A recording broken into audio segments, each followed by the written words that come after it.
जय हिंद, नमस्कार। मैं अंबर जैदी स्वागत करती हूँ आप सबका एक बार फिर से हमारे आज के कार्यक्रम में। दोस्तों, हम काफ़ी समय से कुछ वही रिपीटेड डिस्कशंस कर रहे हैं। हालाँकि उसमें ऐसा नहीं है कि हम बातें वही रिपीट कर रहे हैं, लेकिन मुद्दा काफ़ी पुराना होता जा रहा है। इंडिया यूएस जो टैरिफ वॉर चल रहा है, उस सब के बीच में कोई अच्छी खबर हम आज आपके साथ लेकर आए हैं। हालाँकि अच्छा-अच्छा तो सब कुछ ही है, लेकिन ये खबर मैं आपको स्क्रीन पे दिखा दी हूँ कि इंडिया और यूएई के बीच में जो फार्मा और लोकल करेंसी सेटलमेंट सिस्टम को लेकर डील हो रही है, इस पे हम बात करेंगे। इसमें क्या कुछ खास है, ये मैं आपको अभी दिखाऊँगी। पहले आप ये खबरें दोनों देख लीजिए। India UAE discuss discuss ways to increase trade in pharma health care products.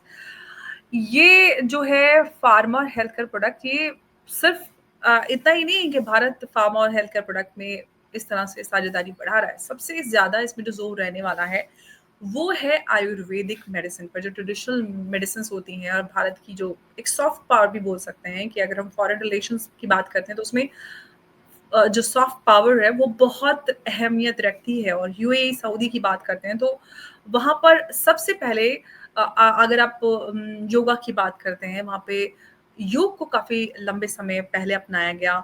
और आज जिस तरह से ट्रेडिशनल मेडिसिन की हम बात करें, आयुर्वेद को लेकर जो 18.58 इनफैक्ट $2 बिलियन की जो मार्केट है आयुर्वेद की, ये यूएई जैसे जो देश है वो हमारे साथ मिलकर इस मेडिसिन के लिए एक नई दौर की एक तस्वीर बनाने के लिए आगे बढ़ रहे हैं। भारत की जो आयुर्वेदिक हेरिटेज है, वो असली ग्लोबल पावर हाउस बन पाएगा। और ये जो पार्टनरशिप है, इससे कितना और क्या हम इम्पैक्ट भारत की जो ये हेल्थ केयर फार्मा इंडस्ट्री है इस पे और हम देखेंगे। हालांकि भारत को बोलते हैं कि भारत जो है दुनिया की फार्मेसी है, तो अब और इसमें क्या कुछ ऐड हो रहा है। और जो भारत की ट्रेडिशनल मेडिसिन हम बात करते हैं आयुर्वेद की, उस पे हम बात करेंगे इसको और विस्तार से। हमारे साथ उमेश जी हैं। उमेश जी, बहुत बहुत स्वागत है आपका। जय हिंद, नमस्कार। जय सिया राम अंबर जी। जय सिया राम। उमेश जी, बड़ी इंपॉर्टेंट ये खबर है। हालांकि ऊपर से देखने के लिए तो एक नॉर्मल खबर सी लगती है, लेकिन इसके अंदर जो आयुष मिनिस्ट्री का इनिशिएटिव है, हील इन इंडिया, वो ये सारे उसमें आयुर्वेद और इस पे जो काफ़ी एम्फेसिस है। हालाँकि इस पे जो हेडलाइन्स है उसमें इतना फ़ोकस नहीं नज़र आ रहा है, लेकिन अगर इसको अंदर से देखेंगे तो इसमें सबसे बड़ी बात ये है कि भारत की जो एक सॉफ्ट पावर है, जो ट्रेडिशनल मेडिसिन्स की बात करते हैं हम आयुर्वेद, उसकी सबसे बड़ी जो $18.2 बिलियन की मार्केट है, उसको उसके लिए साथ में यूएई आ रहा है। किस तरह से आप इसको देखना चाहिए? भारत की डिप्लोमेटिक तो है ही इसमें जीत, लेकिन एक जो सॉफ्ट पावर है, जो हमारे कल्चरल जो चीज़ें हैं, उसमें भी भारत आगे बढ़ते हुए नज़र आ रहा है। देखिए अंबर जी, दो हेडलाइंस दिखाई थी कि India and UAE looks for trading in pharma. उसी के अंदर बताया कि लोकल करेंसी, मतलब हम नॉन डॉलर डिनोमिनेटेड ट्रेड में बढ़ रहे हैं, जिसमें रूपी और दिरम्स का यूज किया जाएगा। जैसे रशिया के साथ हम रूबल रूपी यूज कर रहे हैं, वैसे यूएई के साथ हम दिरम रूपी में काम करेंगे। इसके अंदर बताया जाता है कि यूएई जो है हमारे जो ड्रग्स को फास्ट अप्रूवल देने वाला है। बताया जाता है कि इसमें जो फार्मा इंडस्ट्री है हमारी, उसके साथ डीलिंग होगी दिरहम एंड रुपी में, जिससे डॉलर के अंदर जो हमारा कन्वर्शन कॉस्ट लगता है वो कम हो जाएगा। It is a win win partnership between India and UAE. UAE के अंदर बहुत सारे भारतीय काम भी करते हैं, वहां से बहुत सारा रेमिटेंस भी आता है। अगर भारत का फार्मा प्रोडक्ट वहां पे बढ़ना चालू होता है, UAE is like a gateway to the entire world. मतलब आप सोच लीजिए, it is gateway to the Middle East तो है ही, उसके अलावा gateway to Africa, gateway to Europe, हर जगह भारत का एक तरह से कनेक्टिविटी इंप्रूव हो जाएगा और फार्मा सेक्टर को बहुत फर्क पड़ेगा। देखिए, भारत के जो कॉमर्स मिनिस्टर है पीयूष गोयल, इस दौरान जब अमेरिका हमको गालियों पे गालियां देता जा रहा था, बोल रहा था लॉन्ड्रोमार्ट है, मोदी वॉर है, फिर बाद में बोल रहा था कि हम आपसे मोदी जी भीख मांगने आएंगे हमसे और हम डिसाइड करेंगे। उस दौरान भारत ने एक तरह से जो ट्रेड टॉक्स है सब लोगों से चालू कर दिए। और इसके दौरान आप देख रहे हैं कि कॉमर्स मिनिस्टर बात कर रहे हैं कि हम अपना जो फार्मा ट्रेड है जो हम लोग डॉलर में कर रहे हैं, उसको हम रुपी में स्विच करें, अर्ली रेगुलेटरी अप्रूवल्स लेके आए। और साथ में जैसे आपने बहुत बहुत बड़ी बात बोली, सेकंड बात जिसमें भारत की सॉफ्ट पावर है, हमारे जो हेल्थ केयर प्रोडक्ट्स है उसको प्रमोट करने की कोशिश कर रहे हैं। जो वेस्टर्न जो मेडिसिन होते हैं, आपको मालूम है कि दे आर इन, मतलब वो नफ्स को, मतलब दे एड्रेस ओनली द सिम्टम्स, वो आपके क्योर नहीं करते आपके डिसीजेस को। जबकि भारत की जो ट्रेडिशनल आयुर्वेदिक या यूनानी सिस्टम है आयुष के अंदर जो आती है, बताया जाता है कि वो they cure the symptoms and the root को भी क्योर करते हैं। ये सबसे बड़ी बात है। एंड जैसे आपने बताया था, UAE was first one of the first nation to adopt yoga. तो वहां पे स्पिरिचुअल जो है वो एक तरह से ग्रोथ भी हो रही है। देखिए, गल्फ के अंदर अगर सबसे पहला अगर मंदिर खुला था, वो यूएई में खुला था। और वहां पे जो लोगों के साथ हमारा जो पीपल टू पीपल टाइज है, India UAE partnership is a symbol of alignment of faiths. It's a symbol कि जहाँ पे we can see that the Hindu majority nation, secular nation, एक मिडिल ईस्ट के प्रोग्रेसिव नेशन के साथ रह भी सकता है, इंटरग्रेट भी कर सकता है। हमारे लोग उधर जाके उनकी इकोनॉमी में कंट्रीब्यूट करते हैं, हम ट्रेड के द्वारा उनके साथ अपने रिलेशनशिप भी बढ़ा रहे हैं, और जिसमें दोनों को फायदा है, म्यूचुअल म्यूचुअल फायदा दोनों का है। यही कि मैं हमेशा बोलता था कि भारत सेंट्रिक वर्ल्ड ऑर्डर, भारत हम्म। सेंट्रिक वर्ल्ड ऑर्डर में क्या होता है कि हम देखते हैं कि भारत एक तरह से डोमिनेट नहीं करता, सब्जुगेट नहीं करता। जैसे अमेरिका हमको डिक्टेशन देता है या चाइना डेट ट्रैप में करता है, जैसे उसने पाकिस्तान को किया, चाइना को, श्रीलंका को किया, मालदीव्स को किया, हम वैसा काम नहीं करते। हम जहाँ पे काम करते हैं, we always look for strategic partnership. अभी हमारा free trade agreement, comprehensive economic partnership agreement हमने साइन किया है यूएई के साथ। और इसमें बताया जाता है कि नॉन ऑयल ट्रेड हमें $100 बिलियन तक ले जाना है। उसमें मेटल्स भी आता है और भी सेक्टर्स आता है। पर जो फोकस है, हमारी जो फार्मा इंडस्ट्री है और हमारा जो ट्रेडिशनल पद्धति है, इनको अगर बढ़ाया जाए और उसको अगर ग्लोबली अपनाया जाता है, इट विल एक्चुअली, ये this will be the rise of India soft power, और भारत विश्व गुरु के ऊपर बन सकता है। ये मेरा मानना है। बिल्कुल। और सॉफ्ट पावर बहुत अहमियत रखती है अगर हम डिप्लोमेसी की बात करते हैं, उसमें फॉरेन पॉलिसी है या डिप्लोमेसी की बात करते हैं, लेकिन सॉफ्ट पावर का जो अपना एक वर्चस्व होता है, जिसमें भारत की हम कला संस्कृति की बात करें, रशिया की आप को याद होगा जब प्रधानमंत्री मोदी गए थे और पुतिन और उनसे बात हुई थी, तो उन्होंने किस तरह से बातें की थी भारतीय सिनेमा और इस सब को लेकर, पुतिन ने सारी चीजें। तो वो सॉफ्ट पावर जो है इस तरह से आपको एक बहुत स्ट्रॉन्ग प्लेस पर ले जाती है। लोग कनेक्ट होते हैं, जो पीपल टू पीपल कनेक्शन होता है वो बहुत स्ट्रॉन्ग होता है। जैसे हम चाहे योगा की बात करें, आयुर्वेद की बात करें, हम अपने बहुत सारी कल्चरल जो हमारी डांस फॉर्म्स है, म्यूजिक है, फिल्म्स हैं, सॉन्ग्स हैं, ये बहुत अहमियत रखते हैं इन सारी इस चीज को और मजबूत बनाने में।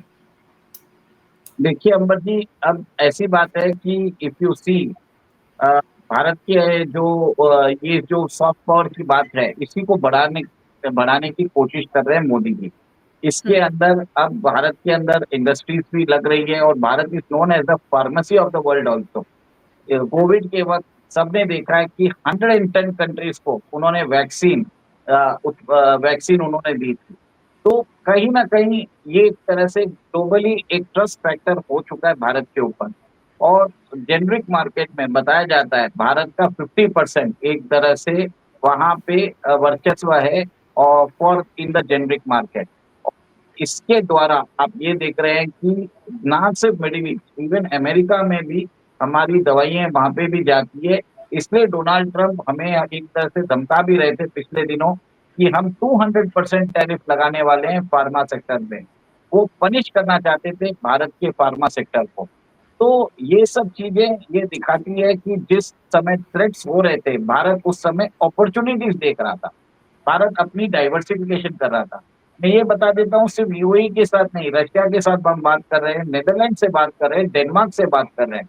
3 और नेशन के साथ हम ऑलरेडी बात कर रहे हैं to diversify our trade in case अगर अमेरिका सैंक्शन लगाता है। पर मेरा ये मानना है कि हमारा जो सैंक्शन है अमेरिका हटा लेगा, कुछ हमें भी ट्रेड कंसेशन उनको देने पड़ेंगे। और मेरा ये भी लग रहा है कि भारत को डबल बोनांजा हो जाएगा, क्योंकि हमने जो अभी प्रयत्न किए हैं 40 अदर कंट्रीज के साथ बात करने का, तो एक तरह से वहां से भी इंक्वायरी आएगी और अमेरिका से भी हमारी सप्लाई रिज्यूम हो जाएगी। ये कब होगा मालूम नहीं, पर ये महीना भी लग सकता है, 2 महीना भी लग सकता है, पर 3 महीने या 4 महीने के बाद ये बड़ा इश्यू नहीं रहेगा। वर्ल्ड बहुत तेजी से बदल रहा है और ये चीज़ आप देखने की बात है और इसके अंदर हमें रुकना नहीं है, हमें और भी काम करना है जिसमें देखिए एक और एक चीज़ किया है, हमारी जो दवाइयाँ हैं, वो यूएई में उसको स्पीडी अप्रूवल मिले, ये बहुत ज़रूरी है। अगर यूएई उसको सर्टिफ़ाई करता है, तो अल्टीमेटली आप देखेंगे उसको ग्लोबल सर्टिफ़िकेशन भी मिल जाता है। हुँ। क्योंकि यूएई के अंदर जो मापदंड हैं, वो हाई स्टैंडर्ड के हैं, यूरोपियन स्टैंडर्ड के हैं। तो ये जी। बहुत बड़ी बात है अंबर जी, दिस इज़ व्हाट आई सी। ये काम करते हैं हमारे पीयूष गोयल जी, हमारे जो कॉमर्स मिनिस्टर हैं। हमारे commerce minister is more underrated minister in the Modi ji government. But इनका जो काम है अगर आप देखें और इनका इम्प्लीकेशन देखें, आपने बरोबर बोला है, हेडलाइन्स देख के कोई बड़ा बात नहीं लगता है, पर अगर गहराई से जाके उसको समझें, इसी को बोलते हैं काम, इसी से हमारा काम चालू होता है। विज़न तो सब दे देते हैं, एग्ज़ीक्यूशन जो होता है, कैसे करवाना होता है काम, सबसे बातचीत करनी पड़ती है, सामंजस्य और बैठाना सबसे पड़ता है। अहम अहम बात ये है कि आप काम कर रहे हैं, एक है कि आप फार्मा और हेल्थ केयर इंडस्ट्री में आप इस तरह का एग्रीमेंट कर रहे हैं, लेकिन सबसे बड़ी बात ये है कि उसके साथ में आप अपनी सॉफ्ट पावर, अपनी कल्चरल हेरिटेज को, इन सारी चीज़ों को बढ़ावा दे रहे हैं। ये बहुत अहम है पॉइंट यहाँ पर। Definitely this is what I was about to से।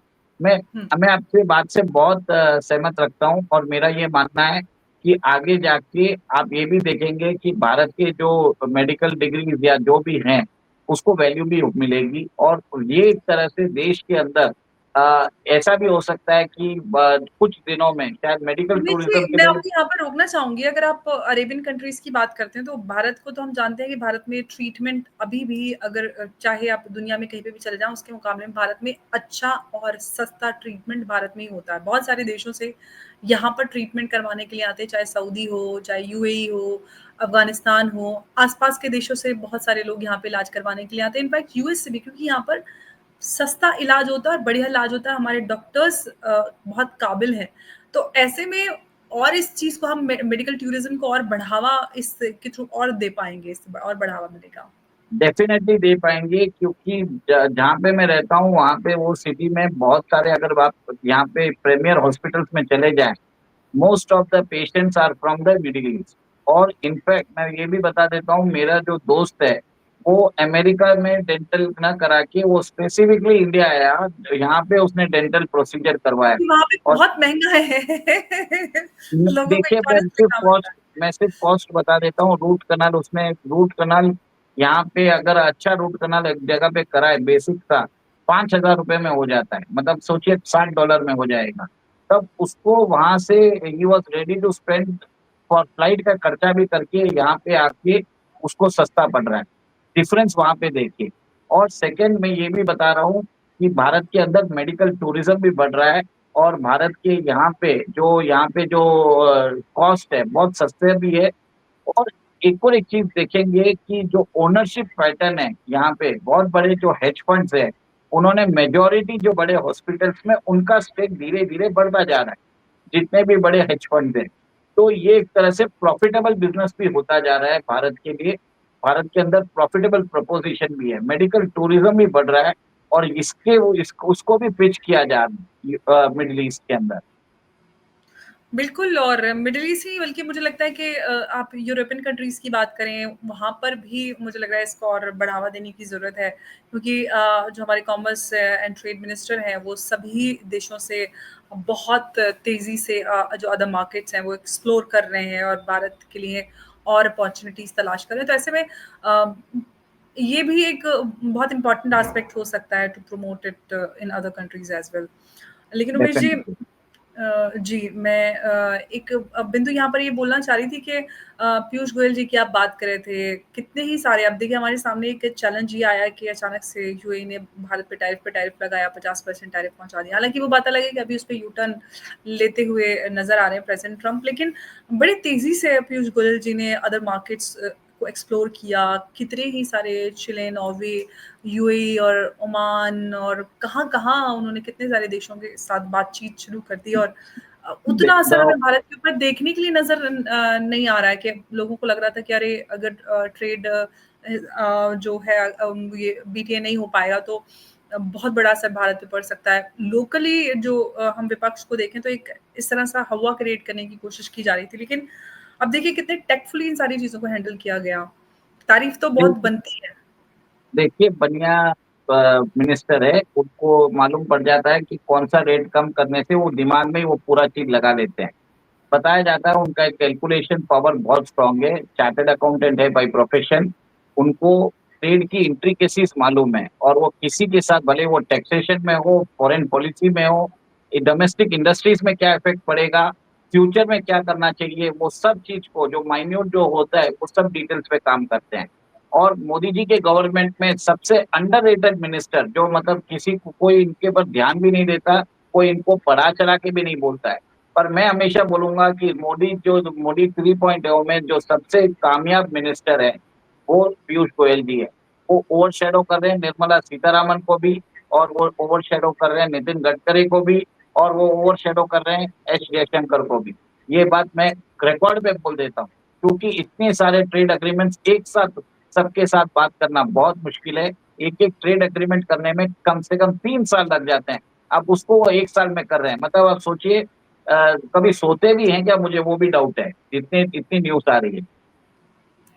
ऑफ कोर्स मतलब दर्जनों कंट्रीज़ हैं जिनके साथ एफटीए और ये सब सारी बातें चल रही हैं और इतनी जल्दी-जल्दी सारी मार्केट्स को एक्सप्लोर किया जा रहा है। बहुत टेक्टफुली जैसे कि मैंने पहले भी कहा कि इस पूरी सिचुएशन को हैंडल किया जा रहा है और किस तरह से इनफैक्ट ये कहना चाहिए कि पूरी तरह से भारत ने अमेरिका को आइसोलेट कर दिया ग्लोबल लेवल पर और उसका असर नज़र भी आ रहा है कि प्रेज़िडेंट ट्रम्प यू टर्न लेते नज़र आ रहे हैं और अमेरिकन जो इकोनॉमिस्ट एक्सपर्ट्स हैं चाहे पॉलिटिकल साइंटिस्ट हों सभी ट्रम्प के इस कदम की आलोचना भी करते नजर आ रहे हैं क्योंकि असर नजर आ रहा है। भारत तैयारी के साथ है और यूएस ने ऐसे ही एक्साइटमेंट में सारा कुछ कर डाला इतना शायद सोचा नहीं।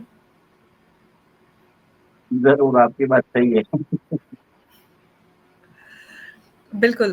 तो ये सारी असर तो नज़र आ रहे हैं और इसमें आप तो पीयूष जी गोयल को हमेशा उनकी बात करते हैं कि उनको सबसे ज़्यादा कम क्रेडिट मिलता है, उनकी बात कम होती है, मीडिया उनको स्पेस नहीं देती जितना उनका अधिकार बनता है। ये आपकी शिकायत है मुझे। डेफ़िनेटली मेरा तो ये रहता है जो काम करता है मैं उसी की बात करता हूँ। ऐसा नहीं है कि he comes from my community तो मैं बात करूँ, काम दिख रहा है, लोगों नहीं, ने नहीं, देखा भी है। अनडाउटेडली काफ़ी अच्छा काम उन्होंने किया है। कई सारे ऐसे मंत्री हैं जिनका काम बहुत-बहुत अच्छा है। उसमें कई सारे हुँ, लोग हैं और ऑफ़ कोर्स मुझे ये कहना चाहिए कि सभी जो मोदी जी की टीम है वो बहुत अच्छे से काम करे तभी तो सारा कुछ सब कुछ सिंक में होता है, तभी ये सारी चीज़ें हमें नज़र आती हैं कि भारत तरक्की कर रहा है। कोई एक भी अ, थोड़ा-सा पीछे रह जाए तो सारी चीज़ें नज़र आने लगती हैं कि अरे नहीं, कुछ तो गड़बड़ है, यहाँ पे पीछे रह गया। इंफ्रास्ट्रक्चर की बात करें, रोड्स की बात करें, भारत दूसरे नंबर पर आता है अमेरिका के बाद लार्जेस्ट रोड नेटवर्क कनेक्टिविटी और इस सब में। आप तो आप दिल्ली का ही हाल देख लीजिए, जिस हिसाब से आपकी रेखा गुप्ता जी काम कर रही है सीएम, मैंने नहीं देखा कि ऐसी कोई लेडी कभी कोई भी सीएम इतना इसलिए certainly amazed me. I am a really big fan of her कि जिस हिसाब से वो पर्सनली सब जगह जाके विज़िट करती है, ग्राउंड पे जाके काम देखती है, this is the type of leadership BJP is giving. और मुझे ये लग रहा है जो केजरीवाल ने दिल्ली का कबाड़ा किया है पिछले 10 साल में, अभी इमीडिएटली तो पॉसिबल नहीं है कि जिस हिसाब से प्रॉब्लम सॉल्व कर पाएँगे, बट ट्राई ज़रूर हो रहा है, कुछ ना कुछ काम ज़रूर हो रहा है, ये मुझे नज़र ये मैं एक तरह से बीजेपी लीडरशिप को एक तरह से वन सीएम जो मुझे बहुत अच्छे लगे हैं, रेखा जी गुप्ता ने बहुत अच्छा काम किया। जी हाँ, बिल्कुल, बहुत अच्छे से काम कर रही हैं और लोगों के साथ कनेक्टेड हैं, ग्राउंड पे उतरती हैं, सबकी बात सुनती हैं, समय दे रही हैं और टायरलेसली काम कर रही हैं, ये बिल्कुल आपकी बात सही है और बीजेपी जो लीडरशिप है, मोदी जी का ये है कि खुद भी काम करते हो और अपने लोगों से भी काम करवाते हैं। मतलब तो एक ही चीज़ है कि अगर बीजेपी में पोज़ीशन लेना है तो आपको अपनी फैमिली भूलनी पड़ेगी। ये कमिटमेंट मिलता है तो ही आपको लीडरशिप पोज़ीशन में आपको काम मिलता है। ये ये मैं देख रहा हूँ और मेरा कन्फर्म है कि जितने भी मिनिस्टर्स हैं उनकी वर्क लाइफ बैलेंस तो एकदम ही खत्म जैसी हो गई होगी, ओनली वर्क वर्क वर्क ही नजर आता होगा।